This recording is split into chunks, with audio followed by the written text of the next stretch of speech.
예, 영상 하나 또 찍어 보겠는데요. 이번에는 에이즈, 매독, 헤르페스 총 정리입니다. 그래서 이들 병들이 요즘에 은근히 많아지는 것 같은데, 의사분들 영상은 너무 어려운 말이 많아요. 그래서 제가 의사는 아니지만 관련 해고 사건 같은 거 하면서 공부한 게 있기 때문에 그것들을 한번 정리를 해 보겠습니다.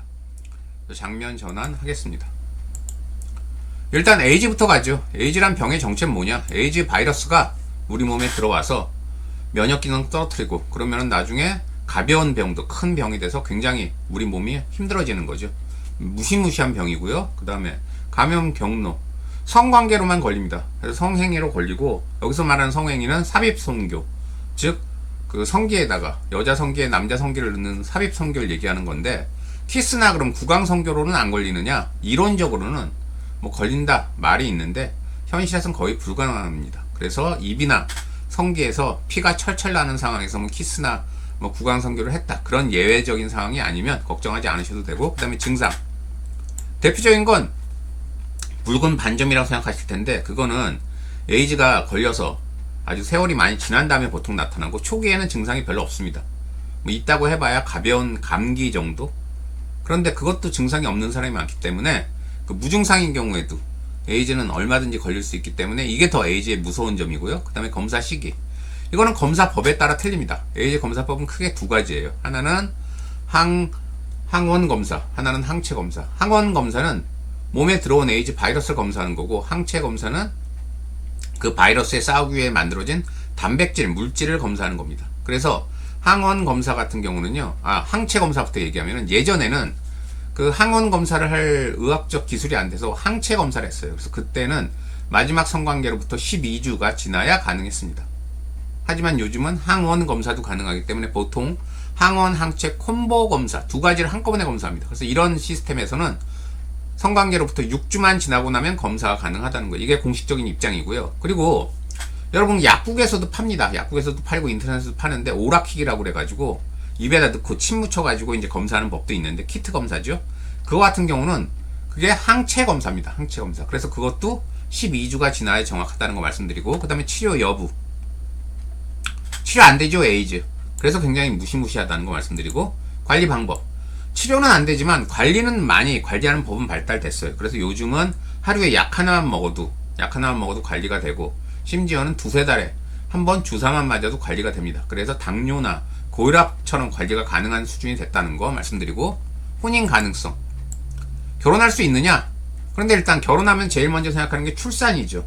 근데 이론적으로는 약 열심히 먹고 해서 에이즈 바이러스가 검출 안 되는 상황에서는 애를 낳아도 애한테 전염이 안 된다, 뭐 이론적으로는 그렇습니다. 그래서 그런 실제 사례도 있습니다. 하지만 굉장히 좀 쉽지는 않고 어렵고, 그리고 또 하나 말씀드리면, 상대가 에이즈인 걸 알면서도 결혼할 사람을 구하기가 힘들겠죠. 그래서 일반적으로는 혼인 가능성이 좀 낮다는 거, 많이 떨어진다는 거 말씀드리고, 그 다음에 예방법, 콘돔이 가장 확실합니다. 그래서 좀 전에 말씀드린 대로 성관계로 에이즈는 걸리니까 콘돔만 제대로 사용하면 에이즈는 100% 막아줍니다. 그 다음에 매독, 이것도 굉장히 요즘 문제죠. 특히나 일본에서 매독이 창궐 한다는데, 그 일본에서 창궐하는 매독, 그게 우리나라 사람들이 일본 갔다가 이상한 행동했다가 걸리고 우리나라 와서 옮기는 경우도 있는 것 같아요. 그래서 병의 정체, 매독이란 이거 세균입니다. 세균. 이 세균이 우리 몸 안에 들어오면 시간이 지나면서 각종 장기를 공격해서 엄청나게 위험한 상황이 오는데, 인터넷에서 매독하고 그 관련 사진 보시면 징그러운 게 굉장히 많다는 거예요. 그 다음에 감염 경로, 매독은 성관계로는 당연히 걸릴 수 있고, 재수없으면 키스나 그 구강성교, 오랄로도 걸릴 수 있습니다. 그래서 에이즈보다는 감염 경로가 넓고요. 하지만 일상에선 여전히 에이즈와 마찬가지로 안 걸립니다. 일상에선. 그다음에 증상, 대표적인 증상은 손바닥, 발바닥 발진입니다. 그래서 손바닥, 발바닥, 그리고 각종 몸에 붉은 반점 생기는 게 증상이고, 또 그 성기처럼 그 매독균이 들어온 그 위치 근처에, 주위에 궤양이 생깁니다. 그래서 달 분화구처럼 움푹 그 피부가 파이고 고름처럼 그렇게 생기는 게 있는데, 그 궤양이 생기는 게 또 매독의 전형적인 증상이고요. 검사 시기, 매독은 4주 정도 지나고 나서 검사하면 됩니다. 근데 보통 안전하려면 6주라고는 하는데, 4주에서 6주 정도 지나면 어지간하면 다 잡아내고요. 그 다음에 검사 방법, 매독은 미리 말씀드리지만 이 매독 세균을 죽이는 개념이 아닙니다. 우리 몸 안에는 매독 세균을 잠재우는 개념이에요. 그래서 검사 방법이 여러 가지입니다.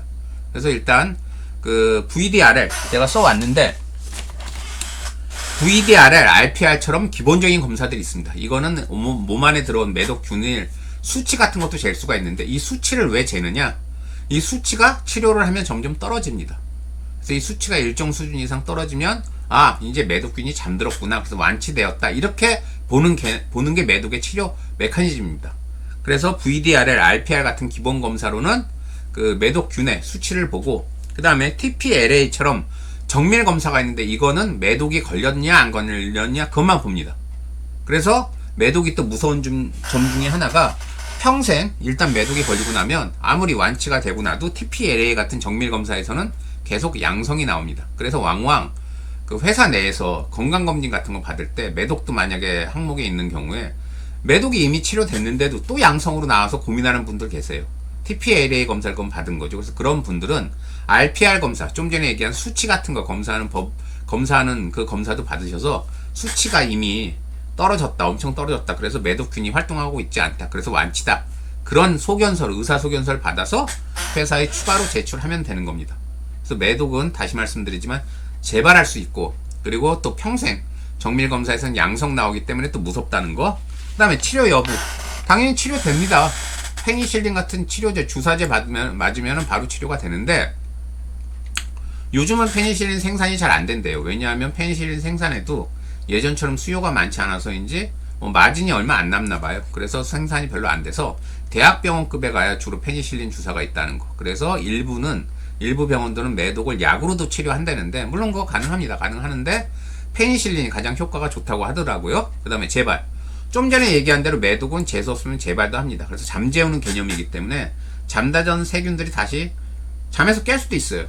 그러면 활동하는 거죠. 그래서 매독은 일단 의사한테 완치 판정 받고 나서도 1년에 한 번 정도 병원 가서 그 수치가 계속 여전히 낮은지, 매독균이 잠자고 있는지 확인하는 걸 한 4, 5년 이상 하시는 게 좋다는 거 말씀드리고, 혼인 가능성, 완치가 되는데 혼인 못하겠습니까? 그래서 제가 재발 얘기 이런 거 괜히 해서 여러분들 겁날지도 모르는데, 그런 경우는 거의 없고 완치됩니다. 완치되기 때문에 완치 받으시고 혼인하면 얼마든지 애 낳고 잘 삽니다.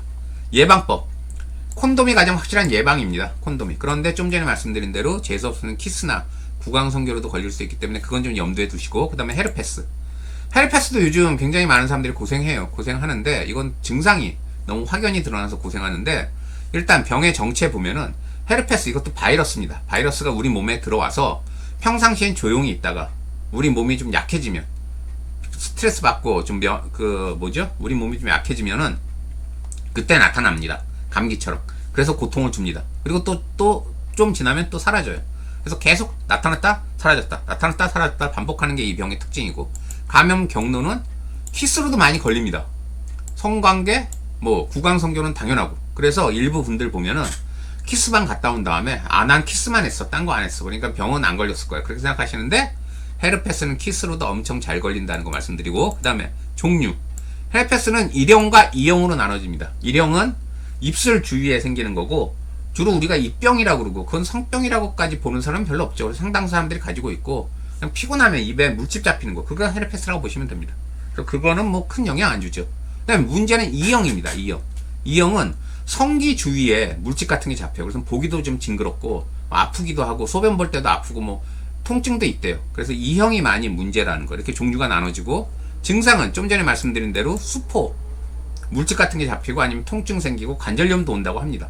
그 다음에 치료 여부, 헤르페스는 불치입니다. 불치.